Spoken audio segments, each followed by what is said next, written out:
Hi అండి, అందరు ఎలా ఉన్నారు? బాగున్నారా? మేమైతే చాలా బాగున్నామండి. ఈ వ్లాగ్లో అయితే మండే ట్యూస్డే 2 రోజులు కలిపి పెడతాను. అండ్ వీడియో అయితే ఎండ్ వరకు చూడండి. నాకు మీ హెల్ప్ కూడా కావాలి. ఏంటి అనేది చెప్తాను. అండ్ వీడియో నచ్చితే ప్లీజ్ లైక్ చేసి హై పాయింట్స్ ఇవ్వండి. Thank you so much. అందరూ హై పాయింట్స్ ఇవ్వడం వల్లే అంటే ఆ పాయింట్స్ ఇస్తే ఇంకెక్కువ మందికి రీచ్ అవుతుంది వీడియో అయితే. మండే రోజు అయితే మార్నింగే లేచామండి. అండ్ మేము తీసుకున్న రూము బీచ్కి వాకబుల్ డిస్టెన్సే, ఒక 500 మీటర్స్ అలా అయితే ఉంటుంది. మార్నింగే లేచేసి ఇంకా బ్రష్ చేసేసుకొని బీచ్కి అయితే వెళ్ళిపోతున్నాము. యాక్చువల్గా ఫస్ట్ బ్రేక్ఫాస్ట్ పిల్లలకు తినిపిద్దాము అనుకున్నాము, కానీ ఇంత గోవా వచ్చేసి మళ్ళీ బ్రేక్ఫాస్ట్ నార్మల్ ఇడ్లీ వడ ఏం తింటాము, బీచ్ పక్కకి ఏమైనా సీ ఫుడ్ ఉంటుందా మార్నింగ్ బ్రేక్ఫాస్ట్లోనే తిందామనేసి మా హస్బెండ్ అంటే సరే కదా అని వెళ్ళామండి. కానీ గోవా ఏంటంటే అంటే మార్నింగ్ టైం కాదు, ఎక్కువ నైట్ టైము ఎంజాయ్మెంట్ బీచ్ పక్కకి ఉంటుందంట. ఇంకా ఆ సైడ్స్కి అవన్నీ ఉంటాయి కదా, అవన్నీ క్లోజ్ అయిపోయి ఉన్నాయండి. ఏవి కూడా ఓపెన్ చేయరు, అంటే లేట్ నైట్ వరకు ఓపెన్ చేసి ఉంచుతారంట. మళ్ళీ మార్నింగ్ కూడా లేట్గా ఓపెన్ చేస్తారు. బ్రేక్ఫాస్ట్ అయితే ఏమీ అవైలబుల్గా లేదు. మా హస్బెండ్ పాపం ఎక్స్పెక్ట్ చేశారు, కానీ అలా అయితే జరగలేదు. అండ్ బీచ్ మాత్రం అంటే ఆ రోజు వెదర్ మాత్రం చాలా బాగుంది. చెప్పాను కదా, ఇప్పుడు అంటే ప్రీ మాన్సూన్ సీజన్ అంట ఇదైతే. అసలు ఎంత పెద్ద పెద్ద అలలు అండి. అంటే వర్షం పడేటట్టు, వర్షం ఏం పడలేదు, అలా ఉన్నప్పుడు ఎక్కువ ఎక్కువ అలలు అలా వచ్చేస్తాయి కదా, అలా అయితే ఉంది. దానికి తోడు కొద్దిసేపు ఇలా ఉంటుంది వెదర్, కొద్దిసేపు అయితే ఎండగా ఉంటుంది. ఇంకా మా చిన్నోడు బీచ్ని చూస్తే చాలండి బాబోయ్, ఇంకా వెళ్ళిపోతాను అనేసి, చూసారు కదా నన్ను వదిలేయండి అనేసి వెళ్ళిపోతుంటాడు. అస్సలు భయం లేదండి, వాటర్ అంటే మాకే భయము. ఇంకా అక్కడైతే వాళ్ళు అంటే టూరిస్ట్కి ఎక్స్ప్లెయిన్ చేసే వాళ్ళు ఉంటారు కదా, వాటర్ యాక్టివిటీస్ అవన్నీ అవన్నీ బాగా నచ్చాయండి. 2500 అనుకుంటా ఒక్కొక్కరికి ప్యాకేజ్. లంచ్ వాళ్ళే ప్రొవైడ్ చేస్తారంట. కానీ ఋషిని, వషిని, దీక్షికని దేనికి అంటే వాటర్ యాక్టివిటీ దేనికి అలో చేయరంట. వాళ్ళు ముగ్గురే షిప్లో కూర్చోవాలంట. ఎలా కూర్చుంటారు చెప్పండి? వాళ్ళతో పాటు ఇంకా పెద్దవాళ్ళం మేము కూడా ఎవరో ఒకరు ఉండాలి కదా, ఎందుకులా. అండ్ సముద్రం కూడా ఇవాళ అసలే బాగాలేదు, వాటర్ ఫ్లో ఎక్కువగా అవుతుంది, ఇవన్నీ ఆలోచించేసి ఇంకా వాటర్ యాక్టివిటీస్కి అయితే వెళ్ళలేదండి. మీరు చిన్నపిల్లల్ని తీసుకుంటే అంటే మీరు కూడా చిన్నపిల్లల్ని తీసుకువెళ్తే మీకు కూడా ఇదే సిచ్యువేషన్ ఉంటుంది. పిల్లల్ని అలో చేయరు అలా అనేసి. అది ఒక్కసారి షిప్ లోపలికి వెళ్ళిపోయిందంటే 4-5 అవర్స్ అట్లనే లోపలనే ఉంటుందంట. పిల్లలు బోర్గా ఫీల్ అవుతారు కదా, అంటే పాటలు డ్యాన్సులు అవన్నీ పెడతారంట. కానీ పిల్లలకి అంత అంటే నా పిల్లలకైతే పెద్దగా పాటలు డ్యాన్సులు ఇవేవి అంతగా తెలియదండి. అందుకే ఇంకా అవైతే క్యాన్సిల్ చేసుకొని మళ్ళీ బీచ్ నుంచి కొంచెం దూరం నడుచుకుంటూ వెళ్ళి బ్రేక్ఫాస్ట్కి అయితే వెళ్ళాము. చాలా వరస్ట్గా ఉందండి, అస్సలు బాగాలేదు. ఆ ఇడ్లీ దోశ ఏది అంటే అవి ఒకేలా ఉన్న కొంచెం చట్నీ, మా పిల్లలకి ఏంటంటే చట్నీ కావాలి, చట్నీ కొంచెం బాగుంటే ఏదో ఒకలాగా తినేస్తారు. ఆ చట్నీయే బాగాలేదు, చట్నీ బాగాలేదు, సాంబార్ బాగాలేదు. ఇంకేదో ఒకటి అలా తినేసి అయితే వచ్చి ఇక్కడ కూర్చున్నాము. ఇంకా అక్క వాళ్ళు అండ్ మా హస్బెండ్ బావగారు ఏంటంటే చెక్అవుట్ చేసేస్తాము, 10కే చెక్అవుట్ చేసేయాలి. అంటే మేము నైట్ ఎంత లేట్గా మనం రీచ్ అయినా మార్నింగ్ 10కి అయితే చెక్అవుట్ చేసేయాలి. అందుకే నేనేమో ఈ పిల్లల్ని తీసుకొచ్చి ఇక్కడ కూర్చోబెట్టాను. ఇంకా వాళ్ళైతే చెక్అవుట్ చేయడానికి అయితే వెళ్ళిపోయారు. ఇంకా వాళ్ళని ఒడ్డుకే కూర్చోబెట్టేసి వాళ్ళతోనే ఈ ఆటలు ఉంటాయి కదా, అంటే మట్టితో ఆడుకునేవి, అలా 2-3 ఆటలు అయితే చెప్పాను, ఇలాంటి ఆడుకోండిరా అనేసి ఆడ కూర్చోబెట్టాను. ఇక్కడే పెద్ద బిస్కెట్ అయిపోయిందండి. నేనేమో ఫోన్ తీసుకొచ్చుకున్నాను కదా బీచ్ దగ్గరికి. అంటే నార్మల్గా ఐఫోన్ వాటర్ ప్రూఫే, కొంచెం వాటర్ పడితే ఏం అవ్వదు. దానికి తోడు మా హస్బెండ్కి చెప్పాను కూడా, అంటే ఇట్లా కవర్స్ ఉంటాయి కదా మనకి వాటర్ ప్రూఫ్ కవర్స్, అవి తీసుకురమ్మని కూడా చెప్పాను. ఆయన అయితే ఇంకా చూసారు కదా పిల్లలకి బొమ్మలు అవి తీసుకొని వచ్చాడు. కానీ అందులో అంటే వాళ్ళ ఫోన్స్ ఏం అవ్వలేదండి, నా ఫోన్కి ఏంటో అప్పటికి కూడా మొత్తం వాటర్లో కూడా తడపలేదు. కొంచెం అంటే దానిపైన ఇట్లా అలొచ్చినప్పుడు కొంచెం వాటర్ పడింది అంతే అండి, కథం. నా ఫోన్ ఆన్ అవ్వడం లేదు. ఇలా మనం ఛార్జింగ్ పెడితే లిక్విడ్ డిటెక్ట్ అంటది కదా, అలా అనడం స్టార్ట్ చేసింది. నాకు 2 రోజులు మొత్తం ఇంక ఈ ఫోన్ ఏమీ యూజ్ చేయలేదు కూడా. మేమైతే బీచ్లో మాత్రం ఫుల్గా ఆడుకున్నారండి పిల్లలు, నేను. అసలు నాకు మొహం మీద చూస్తారు కదా, అది సాల్ట్ వాటర్ కదండి, నా స్కిన్ చాలా చాలా సెన్సిటివ్. సో ఆ వాటర్కి మనము నార్మల్గా అయితే పిల్లలు వీళ్ళకైతే ట్యాన్ లాగా అయిపోయింది. నేను అసలు సన్ స్క్రీన్ తీసుకెళ్ళడం మర్చిపోయాను. ట్యాన్ పట్టేసేసరికి నాకు మాత్రం మొత్తం ఇట్లా ఎర్రగా అయిపోయిందండి మొహం అంతా, లిప్స్, బాడీ, అసలు స్కిన్ మొత్తం ఇంకా మంట. అసలు ఎంత మండిపోయిందో నా స్కిన్ అయితే. లంచ్కి మాత్రం ఇక్కడ మా ఇంటి రుచులు అనేసి గోవాకు పోతే మీరు తప్పకుండా ఇందులోకి వెళ్ళండి. అసలు ఎంత బాగుందంటే టేస్ట్ ఫుల్గా తినేసాం. ఫిష్, ప్రాను, చికెన్, బిర్యానీలు. ఇంకా మేము వెళ్తే ఫుడ్కి అసలు ఆలోచించమండి. మాకు నచ్చినన్ని ప్లేట్లు ఆర్డర్ చేసేసుకుంటాము. మా హస్బెండ్ ఏంటంటే నచ్చింది అంటే ఫుడ్ ఎంజాయ్ చేయండి అనేది చెప్తారు. దానికి తోడు 4 రోజుల నుంచి సీరియల్గా అసలు బయటనే తింటున్నామండి. ఇంకా దానికి తోడు నాన్ వెజ్ తింటాం. అంటే పిల్లలకి వెజ్ తినాలి. ఇంకా వెజ్ అంటే మాత్రం అస్సలు వెజ్ మాత్రం వద్దంటున్నారు. నాన్ వెజ్ ఐటమ్స్ కూడా బాగున్నాయి. ఇక్కడైతే మీల్స్ కూడా చాలా బాగుందండి. అంటే అక్కడ పొళ్ళు పెట్టారు, పచ్చడి పెట్టారు. అబ్బా ఎంతైనా మన సైడ్ భోజనం బాగుంటుంది కదా. సో మంచిగా అందరం ఎంజాయ్ చేసాము. కానీ కొంచెం వేడిగానే ఉందండి. అంటే బీచ్లో ఉన్నంతసేపు చల్లగా అనిపించింది, కానీ బీచ్ నుంచి కొంచెం దూరం రాగానే వేడిగా అనిపించేసింది. అండ్ పిల్లలకైతే బిర్యానీ పైన రైస్ ఉంటుంది కదా, అదైతే పెట్టేశాము. మీరు గోవా వచ్చినప్పుడు తప్పకుండా ఇందులోకి వెళ్ళండి. మన ఆంధ్ర రుచులు అనేసి మీకు గూగుల్లో సెర్చ్ చేయగానే మంచి రేటింగ్స్ కూడా వస్తాయి. ఇక్కడ నుంచి నేను అనుకున్నాను, నాకు ఎక్కడైనా ఫుడ్ నచ్చితే మంచి రేటింగ్ ఇవ్వాలి. అందరూ గూగుల్లోనే సెర్చ్ చేసుకొని వెళ్తారు కదా. సో అలా మనం జెన్యూన్ రివ్యూస్ ఇచ్చామనుకోండి, ఎదుటి వాళ్ళకి కూడా హెల్ప్ అవుతుంది కదా అనేసి. అండ్ నేను స్టార్టింగ్లో చెప్పడం మర్చిపోయాను. అంటే ప్రీవియస్ వ్లాగ్లో ఎక్కువ కామెంట్స్ వచ్చిందానికి రిప్లై ఇస్తానని చెప్పాను కదా. మా బావగారు ఏం జాబ్ చేస్తారు అనేసి అయితే అడిగారు చాలా మెంబర్స్. ఏంటంటే ఇప్పుడు అంటే భీమవరం అటు సైడ్ రొయ్యలు ఉంటాయి కదండి. ఎక్కువ రొయ్యల చెరువులు వేస్తారు కదా. ఆ రొయ్యలు సీడ్స్ తింటాయి కదా. ఆ సీడ్స్ కంపెనీస్లో మేనేజర్ అన్నట్టు. అదైతే బావగారు జాబు. అసలు బావగారు జర్నీ అయితే అసలు నిజంగా చాలా ఇన్స్పిరేషన్గా తీసుకోవచ్చండి. అంటే చిన్నగా అంటే తక్కువ స్టార్టింగ్ ఎంత 2000 అలా స్టార్ట్ చేశారంట. ఇప్పుడైతే ఒక మంచి మేనేజర్ పొజిషన్లో అలా అయితే ఉన్నారు. అంటే మనం ఏ వర్క్ చేసినా అండి, అందులో మనమంటూ 100% పెడితే ఎందులో అయినా మంచిగా ఉండొచ్చు అనేది మా బావగారిని చూస్తే నేర్చుకోవచ్చు. మా హస్బెండ్ ఏంటంటే ఇంకా ఈయననేమో ఎంపీసీ తీసుకొనేసి అండ్ అంటే డిగ్రీ చేసేసి మళ్ళీ ఎంసీఏ అలా వెళ్ళిపోయారు. కానీ బావగారు వీళ్ళిద్దరు ఏంటంటే ఇంకా ఎంపీసీ బైపీసీలు కాకుండా డిఫరెంట్ కోర్స్ ఉంటాయి. భవానీ అయితే నర్సింగ్ కోర్స్ చేసిందంట. అంటే నర్సింగ్కి సంబంధించింది ఏదో. బావగారేమో ఆక్వా సంబంధించిన కోర్సెస్ ఉంటాయంట, అది చదివారంట. నేను అసలు అంటే తెలంగాణ సైడ్ మా సైడ్ అయితే నేను ఎప్పుడు ఇలాంటి కోర్సులే వినలేదు. చాలాసార్లు చెప్పాను మా ఆయనకైతే. మళ్ళీ బాగా బీచ్ అనేసి ఇంకో బీచ్కి వెళ్ళామండి. బీచ్లో మాత్రం దినేష్, నేను, అక్క అందరం మస్తుగా ఎంజాయ్ చేసాము. చెప్తున్నాను కదా, మొత్తం నా స్కిన్నే అంటే మొత్తం పాడైపోయి ఎర్రగా అయిపోయేలా అలా అయిపోయాము. ఇంకా అక్కడే ఒక రూమ్ అయితే బుక్ చేసేసాను. బుక్ చేశాక ఇంకా ఇక్కడికి వచ్చి ఫ్రెష్ అప్ అయిపోయాము. ఈవినింగ్ స్ట్రీట్ షాపింగ్కి అలా వెళ్దాము అనేసి. అప్పటికి ఆల్మోస్ట్ 6:30 అయిపోయిందండి బీచ్ నుంచి వచ్చేసరికి. అప్పటికే నా ఫోన్ పాడైపోయింది, అందుకే ఎక్కువగా బీచ్ దగ్గర అయితే షూట్ చేయలేదు. ఇక్కడ అందరు రెడీ అయిపోయారు కదా, మంచిగా ఫొటోస్ దిగుదాము అని చెప్తే వాళ్ళు కార్ ఎక్కింది. ఇంకా దిగేసి కొంచెం ఫొటోస్ అయితే దిగారు. ఇక్కడైతే వెదర్ కూడా బాగుంది. మొత్తం అంటే కొండలల్లో అలానే కట్టేశారండి అసలు హౌసెస్ అయితే. ఎక్కడ చూసినా మనకి ఫుడ్ షాప్స్ అండ్ లేదంటే ఇలా రెసిడెన్సీ అంటే మనకి హోటల్ రూమ్స్ లాగా ఇలానే ఉన్నాయి గోవా మొత్తం కూడా. ఇప్పుడైతే వెదర్ అయితే పర్లేదండి, బాగానే ఉంది.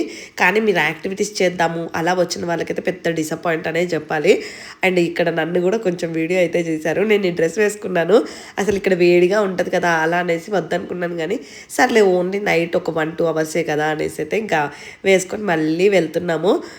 ఇంకా చూసారు కదా అసలు కార్లో ఫుల్ హడావిడండి. ఈ పిల్లలు ఎక్కడమన్నా దిగడమన్నా.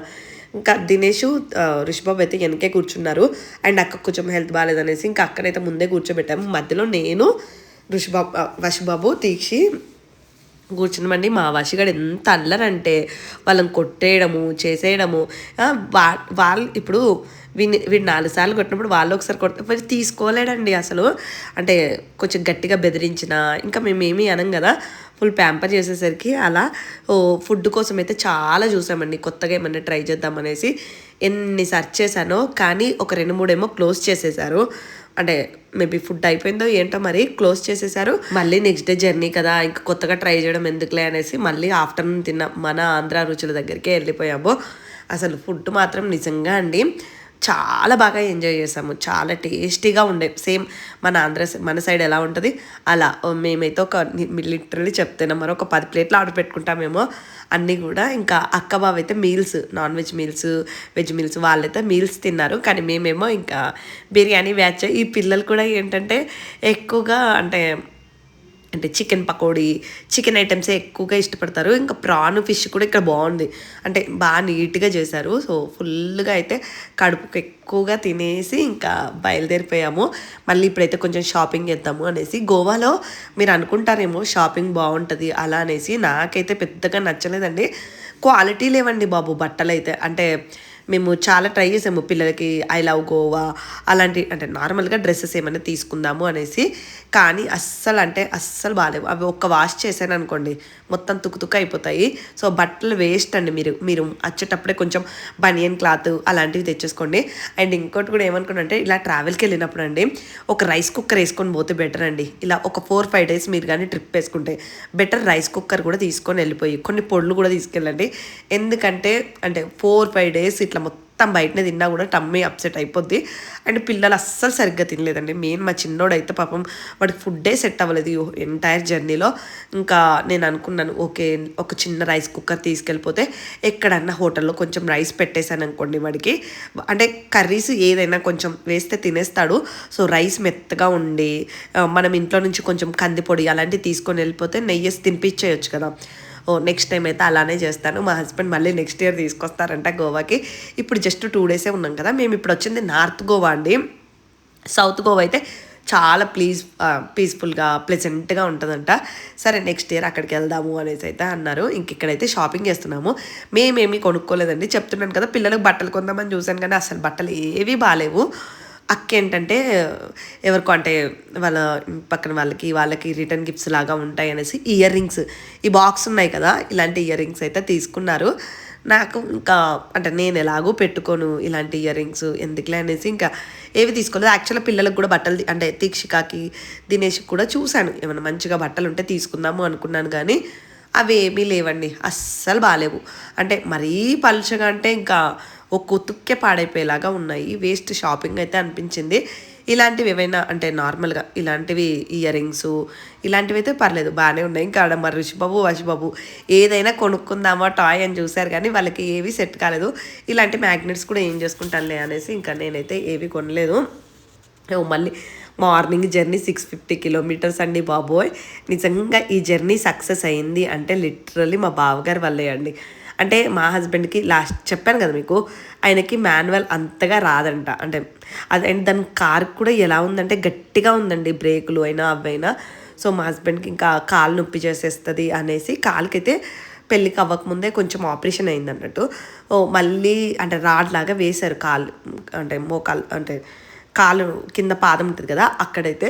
సో అది తీసేయలేదు అన్నట్టు. ఎక్కువగా ఏదైనా మళ్ళీ యాక్టివిటీస్ అలా చేసినా నొప్పి వచ్చేస్తుంది. అందుకే ఇంకా బావగారు ఎందుకు నువ్వు రిస్క్ తీసుకోవద్దు అనేసి బావగారే డ్రైవ్ చేస్తారని చెప్పారు. మార్నింగ్ మళ్ళీ 5కే లేవాలి. మేము రూమ్కి వచ్చేసరికి ఆల్మోస్ట్ 11:30 అయిపోయింది. చూసారు కదా అస్సలు ఇలా మొత్తం అయిపోయిందండి ఎర్రగా. ఎంత మంట బుట్టేసిందో ముక్కు ఇవి చేతులకి. అసలు ఏం చేయాలో కూడా నాకు అర్థం కాలేదు. నాకు ఇవి భయం వేస్తుంది. అంటే ఇలానే ఉండి మళ్ళీ బ్లాక్గా అయిపోతాయా ఏంటి అలా అనేసి ఇంకింటికి వెళ్ళాక మీకు ఏమైనా టిప్స్ తెలిస్తే తప్పకుండా కామెంట్ చేయండి. ఇంకా పిల్లలు అయితే మంచిగా ఏసీ వేసుకొని శుభ్రంగా పడుకుని పోయారు. మళ్ళీ మార్నింగే లేవాలి కదా అందుకే ఇంకా నైటే బ్యాగ్లు అన్నీ కూడా సర్దేసుకున్నాము. నేను పడుకునేసరికి ఆల్మోస్ట్ 1 అయిపోయింది. మళ్ళీ 5:30కే లేచాము. ఇంకా 5:30కే లేచేసి కార్లో అయితే బయలుదేరిపోయాము.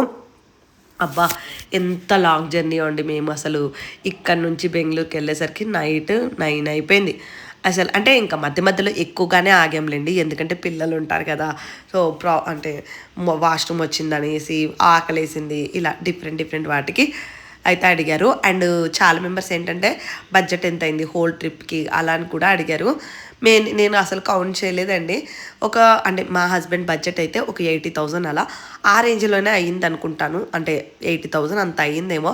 ఇంకా ప్రతిదీ అంటే ఎక్కువగా కౌంట్ చేసుకోలేదు. అంటే రఫ్గా చెప్తున్నాను మీకైతే. అండ్ వచ్చేటప్పుడు దేవనగిరిలో ఇక్కడ దోశలు ఫేమస్ అంట. మా హస్బెండ్ వెళ్ళేటప్పుడే ఇక్కడ దోశ తిందామని చెప్పారు. లంచ్కి దోశ ఎందుకు అన్నాను. బట్ ఇంకా మా ఆయనకి ఇక్కడ అది బెన్నె దోశ అని ఉంటుంది. సో అది తినాలనిపించిందంట. బాగుంటుందండి టేస్ట్. చాలా బాగా చేస్తారంట. గూగుల్లో ఫుల్గా రేటింగ్ ఉంది. ఇంకా ఆయన అది సరేలే ఇంకా వెళ్ళే దారిలోనే కదా అనేసి దేవనగిరిలో ఇక్కడైతే ఆగాము. వాళ్ళండి అసలు లిటరల్లీ అది బటర్ అనుకుంటున్నారా నీళ్ళు అనుకుంటున్నారా నాకు అర్థం కాలేదు. ఒక పెద్ద గిన్నె నిండా బటర్ పెట్టుకున్నారండి. చూసారు కదా ఇంకా చేయితో ఇలా తీసి వేసేయడమే. అస్సలు ఎంత ఒక్కొక్క దోశ మీద అలా 2 సార్లు ఇప్పుడు ఒకసారి వేస్తున్నాడు కదా, ఇలా ఫ్రంట్ సైడ్ వేస్తున్నారు, మళ్ళీ బ్యాక్ సైడ్ కాల్చేటప్పుడు బ్యాక్ సైడ్ కూడా వేస్తున్నారు. వీళ్ళు దోశ వేయడానికి కూడా కట్టెల పొయ్యి యూజ్ చేస్తున్నారండి. అబ్బా ఒక్కటే పెద్ద రూమ్ లాగా ఉంది, అసలు పొగ రాకుండా చిమ్నీ పెట్టేశారు. ఇంకా కట్టెల పొయ్యి మీదనే అసలు ఎన్ని ఆర్డర్లు వస్తూనే ఉన్నాయి. దోశ మాత్రం చాలా చాలా బాగుందండి. మీరు కానీ ఎప్పుడైనా బెంగళూరులో అంటే మీరు బెంగళూరు అవుట్స్కట్స్కి వెళ్ళినప్పుడు ఇటు సైడ్ వెళ్ళినప్పుడు తప్పకుండా ఈ దోశలు అయితే ట్రై చేయండి. చాలా టేస్టీగా ఉందంటే డిఫరెంట్ టేస్ట్. మనం బటర్ వేసుకొని అట్లా చేసుకోము కదా, చాలా సాఫ్ట్గా ఉన్నాయి. కానీ పిల్లలకి ఏంటంటే బటర్ ఎక్కువైపోవడం వల్ల వాళ్ళకి అంతగా నచ్చలేదు. కానీ మేమైతే బాగా తిన్నాము. సెట్ దోశ తీసుకున్నాము, బెన్న దోశ తీసుకున్నాము. కాస్ట్ ఎంతో అంత ఐడియా లేదు నాకైతే ఈ దోశ ఎంత కాస్టో, కానీ మంచిగా అనిపించింది టేస్ట్. అండ్ కొబ్బరి చట్నీ పెట్టారు కాంబినేషన్గా, కొంచెం స్పైసీగా కొబ్బరి చట్నీ విత్ దోశ. అసలు టేస్ట్ అయితే అదిరిపోయింది అసలు. అంటే అంత బటర్ మనం చేసుకోం కదా, చాలా అంటే డిఫరెంట్ టేస్ట్లేండి. ఇంకా మనం రెగ్యులర్గా తినే దోశల కంటే ఇది డిఫరెంట్ టేస్ట్. ఇక్కడ రామేశ్వరం అనేసి బెంగళూరులో ఉంటుందండి. వాళ్ళు ఏంటంటే నెయ్యి పోస్తానే ఉంటారు, ఫుల్గా నెయ్యి దోశలు వేస్తారు. ఇక్కడ ఏంటంటే బటర్ దోశలు. మా ఆయన పోనీలేండి ఇంత దూరం వచ్చినందుకు బాగా నచ్చింది, కానీ పిల్లలే ఇష్టంగా తినలేదు. నాకేంటంటే పిల్లలు ఇష్టంగా తినాలి ఏదైనా అనుకుంటాను. చిన్నోడికి ఏమైపోయిందంటే ఆ దోశలో చట్నీ నచ్చలేదు, కారం వేశారు కదా. సో వాడేమో ఉట్టి దోశలు అస్సలు తినడు మా వాడు. ఏదో చిన్న బాబు తినలేదు, ఇంకా పెద్ద బాబు అన్న ఉట్టి దోశలు అలా అయితే కొంచెం అయితే తినేశారు. సరేలే ఇంకా వెళ్ళేటప్పుడు ఇంకేమైనా తీసుకుందాము అనేసి పిల్లలకైతే ఇంకా ముందే కొంచెము మ్యాంగో జ్యూస్ ఉండే, అక్కడైతే ఇంకా అందరికీ మ్యాంగో జ్యూస్ అయితే చెప్పేశాను. అప్పుడే పిల్లలకి ఇంకా అంటే ఏదో ఒకటి తిన్నారనుకోండి కనీసం కడుపులో మెత్తగా అంటే సాఫ్ట్గా ఉంటుంది కదా. పాపం మా చిన్నోడికి ఫుల్గా కాన్స్టిపేషన్, ఇంకా బయట ఫుడ్డే తినేసాం కదా, ఇంకెక్కడో ఒకడ కొంచెం అట్లా చికెన్ అలా తినేసాడు కదా, ఫుల్ కాన్స్టిపేషన్ వచ్చేసిందండి. అబ్బా అప్పటికే టమ్మీ నొప్పి వచ్చేస్తుంది అన్నాడు. పిల్లలకి ఈ మధ్య కొంచెం బాగాలేకపోయినా నాకు ఎందుకో చాలా అంటే చిన్న దానికి ఎక్కువ బాధపడిపోతున్నానేమో అనిపించేసింది. మా అత్తమ్మ చెప్తూనే ఉంటారు, ఏం కాదమ్మా బాగానే ఉంటారు పిల్లలు, అండ్ ఇలాంటి చిన్న కామన్ అంటూ ఉంటారు. కానీ నాకేంటో అంటే చిన్నగా బాగాలేకపోయినా మనసంతా మూడ్ ఆఫ్ లాగా అయిపోద్ది. సరే ఇంకా చల్లగా ఉంటుంది అనేసి షుగర్ లేకుండా మ్యాంగో షేక్ అయితే చెప్పాను. ఇంకా ఈ పిల్లలు దీక్షి దినేష్ వీళ్ళైతే ఓరియో చెప్పారు. ఏమో అండి, నేను ఎక్కడికి వెళ్ళినా పెద్దగా కొత్త ఫుడ్ ట్రై చేయాలి అనుకోను, నాకేది కంఫర్ట్గా అనిపిస్తుందో అదే చెప్పేస్తాను. మేమందరం ఇంకా చల్లగా మ్యాంగో షేక్ జాగేసి అండ్ వచ్చేటప్పుడు నేరేడు పళ్ళు ఉంటాయి కదా, నేరేడు పళ్ళు చాలా అమ్ముతున్నారండి. అసలు ఇటు సైడ్ ఫుల్ నేరేడు పళ్ళు ఉన్నాయి. ఇంకా నేరేడు పళ్ళు కూడా కొనుక్కొని తినుకుంటూ అలా అయితే వచ్చాము. చెప్తున్నాను కదా బెంగళూరులో నిన్న ఫుల్గా వర్షం అంట. సో ఇంకా అదంతా కూడా అంటే చాలా ట్రాఫిక్ ఉంది అవుట్స్కట్స్లో అయితే, అందుకే కార్ ఇవ్వడానికి ఆ కార్ ఓనర్ ఉంటాడు కదా, ఇంకా నేనే రిక్వెస్ట్ చేశాను, ఇట్లా చిన్నపిల్లలు ఉన్నారు ప్లీజ్ భయ్యా వస్తారా అనేసి అంటే ఇంకా పాపం ఆయన అయితే వచ్చేసాడండి. ఫైనల్గా అయితే బెంగళూరు రీచ్ అయిపోయాము. నైట్ ఏమి షూట్ చేయలేదు, నా మొగ్గం చూసారు కదా ఎలా అయిపోయిందో. ప్లీజ్ మీకు ఏమైనా టిప్స్ తెలుసా తప్పకుండా కామెంట్ చేయండి. అండ్ వీడియోకి హై పాయింట్స్ ఇవ్వడం మర్చిపోదు, లైక్ కూడా చేయండి. Thank you, bye bye. Next బ్లాగ్లో అయితే కలుసుకుందాం.